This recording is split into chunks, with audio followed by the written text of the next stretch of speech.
देखो जो वो करते हैं वो सही करते हैं। एक समय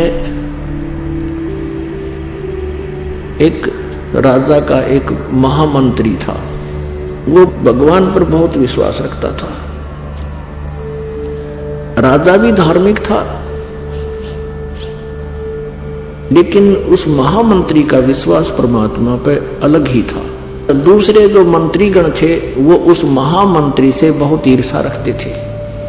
उनका उद्देश्य था कि किसी प्रकार ये राजा के हृदय से गिर जावे और मेरा नंबर आ जावे महामंत्री पद पर। तो एक व्यक्ति ऐसे उसकी निंदा चुगली करते रहते थे, कोई ना कोई दाव लगाए रहता था। एक दिन राजा अपनी तलवार की धार चेक कर रहा था, वो कितनी तेज है, ऐसे स्वाभाविक निकालकर अन्य हाथ से ऐसे देखते हैं जैसे ये नाई उस तरह देखा कर। उधर से वो बातें भी कर रहा था और साथ में उनके मंत्री महामंत्री खड़े थे। उसका ध्यान रहा नहीं, राजा की उंगली कट गई, अलग होगी, दूर जा गिरी। और वो राजा ने कहा, ले भाई बड़ा बुरा हुआ है, तो मेरी तो उंगली कट गई। तो महामंत्री ने कहा कि राजन बहुत अच्छा हुआ, परमात्मा जो करता है वो अच्छा ही करता है, अच्छा ही हुआ। अब उस राजा के कुछ तो दर्द हो रहा, और कुछ वो चुगलखोर पहले उनको कहते थे कि ये आपका वफादार नहीं है। राजा को वो बात ध्यान में आ गई कि ये तो मेरा शत्रु है, मेरी उंगली कटी नहीं, बहुत अच्छा हुआ। राजा ने कहा दूसरों को कि इसको कैद में ठोक दो, और जो चापलूस था वो महामंत्री बना दिया, जो उस भगत की निंदा करया करता था।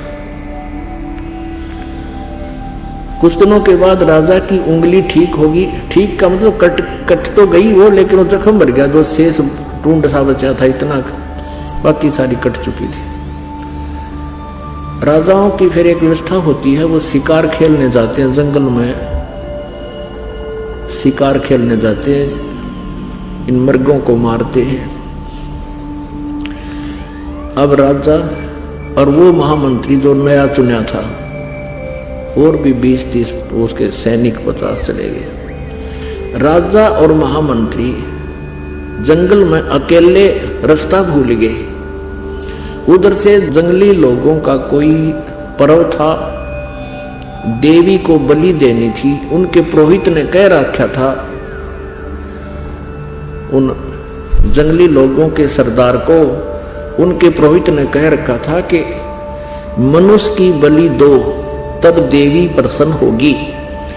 तो उन्होंने, उस सरदार ने, वहां के जो मुखिया ने, जंगल के उन लोगों के मुखिया ने चारों तरफ बहुत से अपने व्यक्ति भेज दिए कि कोई मनुष्य लाओ पकड़ के, आदमी लाओ पकड़ कर, नर बलि।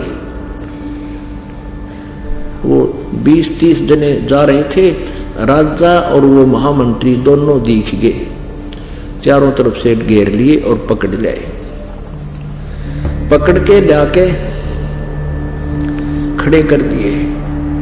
अब पुरोहित ने कहा कि इनके अंग देखो, कोई अंग भंग ना हो, यानी शाम पूर्ण हो ये, नहीं तो पूजा अधूरी रह जाएगी। काना ना हो, लंगड़ा लूला ना हो, हाथों की उंगलियां पूरी हो। अब वो लागे फिर उसकी चेकिंग करने, वो निरीक्षण करके देखा कि एक आदमी की उंगली कट रही है, ये उंगली नहीं है। पुरोहित ने कहा कि इसकी बलि नहीं स्वीकार होगी। वो राजा तो छोड़ दिया, वो दूसरा पूरा था, वो चापलूस ने बोला जी ये ओके है कि इसको कर दो काम, वो काट दिया। वो चापलूस तो कर दिया काम, वो काट दिया, राजा बच गया। अब राजा ने तो वहीं से स्पीड ठोक दी और पहुंचा घर पे। आते ही सबसे पहले उस महामंत्री को जो कैद कर रखा था उसको खोला और सीने से लगा कि भाई मुझे क्षमा करना, मेरे से बहुत भूल बन गई, आपको मैंने जेल में डाल दिया। आपने जो शब्द कहा था उस दिन कि आपकी उंगली कट गई, बहुत अच्छा हुआ, मुझे बहुत दुख हुआ था आपकी बात का, लेकिन आज मेरे साथ वो घटना घट गई कि आपका वचन सही था, कि ये बहुत अच्छा हुआ। अब राजा समझ गया, राजा को पता लग गया कि मेरी उंगली कटने से मेरी मौत बच गई, मेरा जीवन बच गया, नहीं तो मेरी जान जानी थी। तो फिर उस राजा ने मंत्री से कहा कि भी ठीक है, मेरे लिए तो अच्छा हुआ, मेरी उंगली कट जाने से मेरी जीवन रक्षा होगी, लेकिन आपके लिए क्या हुआ, आपको अननेसेसरी 6 महीने की कैद काटनी पड़ेगी। अब वो महामंत्री, भूतपूर्व महामंत्री कहता है कि मेरी भी जान बच गई ना, आज तेरे साथ मैं होता और मेरी जान जाती, 6 महीने की कैद में मेरा भी जीवन रक्षा होगी, ये भी बहुत अच्छा हुआ। तो पुण्यात्माओं, ये भले ही कथाएं हों और भले ये सच्चाई है, लेकिन ये विधान परमात्मा का ऐसा ही है, हमने इसको सत्य ही मानना पड़ेगा। तो किसी के साथ कोई ऐसी घटना घट भी जाती है तो इन परमात्मा के जो दिए हुए फार्मूले हैं, इनको तुरंत